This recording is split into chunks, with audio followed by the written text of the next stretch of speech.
whakarite te mahima Nariah Tuatahi Devereux mo te wero nui o te wā.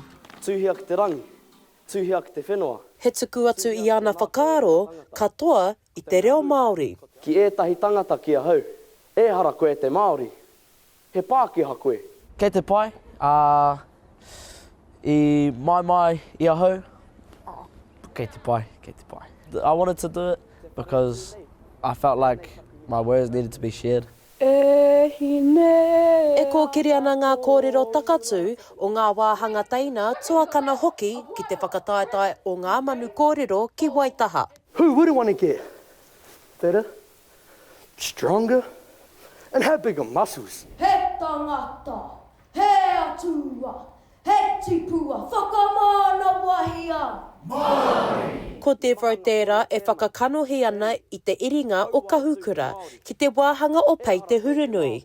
Heoi e hara I te mea ko tērā tōna arunga I te timatanga, nā ngā āhuatanga o te kura I pēnei ai. We had to have a Māori speaker to come, and I put my hand up to say that I would rather do it in Māori than not go at all. While I was writing it, I also felt a lot more connected, and I think I've learnt a lot more within my te reo Māori journey.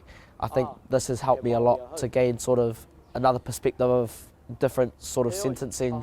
Ko tōna kaupapa kōrero e aro atu ana ki tana whakapakeke mai I tēnei ao me te pōhehe o te nuinga e hara a Devereux I te Māori nā te āhuatanga o tōna kiri.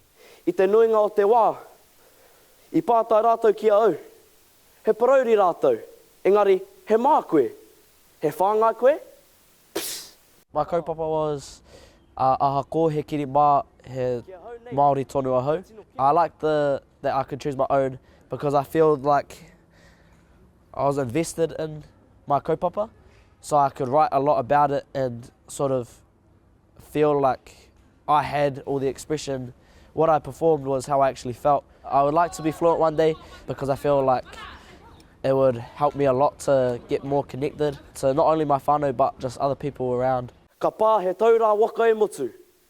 Nō reira, tēnā koutou, tēnā koutou, tēnā koutou katoa. Ko tutuki a Devereux I tana tū.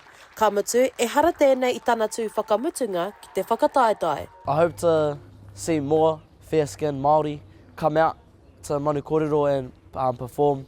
I guess spread awareness around there are lots of fair-skinned Māori around. Just get it out there that I am Māori. I'd love to place, but I don't really mind. If I don't place, kei te pai.